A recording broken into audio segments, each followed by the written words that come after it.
to really to get yourself out there and connect with the community as much as possible. And like I think a lot of times, like for stuff at Art Rage, that's what we're really looking for ways that it can connect with the community, not just be this kind of like oh, I'm just sitting in my room thinking about myself, like kind of thing. So I feel like how can art like impact other people? How can it change other people's lives? How can it not just be about you? So figuring out ways to do that, I think it makes more relevant to the world. Right.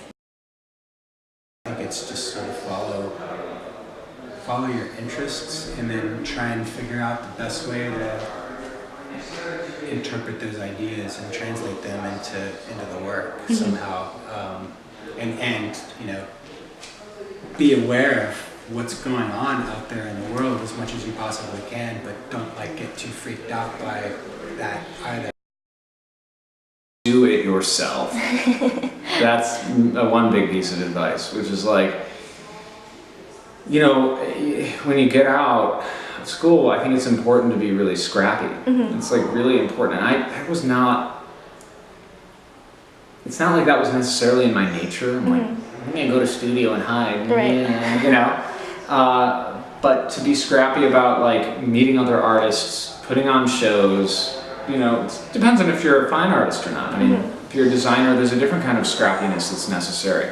Like really getting out there, not necessarily in a kind of cheesy entrepreneurial way, like, hi, I'm so-and-so and this is my work, and like being really desperate about it. No, but being like willing to start conversations and to reach out to the galleries or cultural, you know, programs that are in your area and to be a part of something and to, you know, and I think one of my main pieces of advice is to find a community. At school, that community is like given to you, and it's an artificial community. You know, it's like a subset of the people that could go to that school for whatever reason, financially or otherwise. That I mean, and I teach at a school that is troublingly expensive, and so this is a large part of like what I think about, and at RISD we really think about this a lot, you know, and it's troubling, but we're wrestling with it. Right. But when you're out of school, you choose your community, you know, and of course some of them will be your friends from school and stuff, but then like you'll meet people from other places, people maybe didn't go to school, but who are artists, you know. So to find your community, I think is like the biggest thing, because and maybe this just speaks to my own like sensibility. It's like I couldn't do it alone. You know what I mean? Like do it yourself, but not by yourself. You know what I mean? Like do it. You know, find other people who are like, you know, willing to scrap along with you and talk to them and give them critiques and do and have conversations and have shows. You know? Yeah, I think it's really one of the things I tried to really focus on while I was here as a student, and it was so great that I had the resources that I had, is like challenge your professors as much as you can.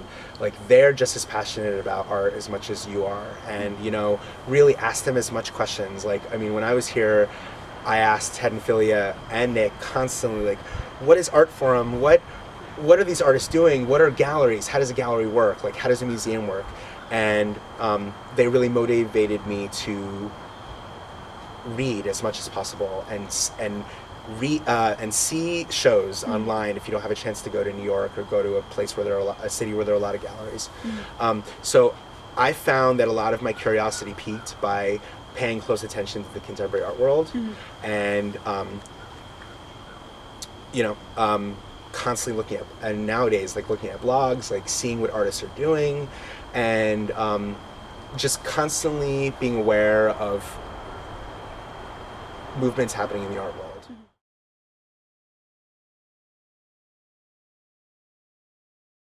Activist art has been a key element throughout the history of global social protest.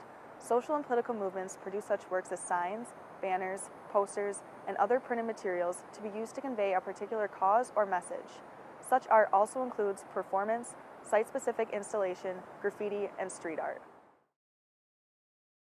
Just art made in a digital age.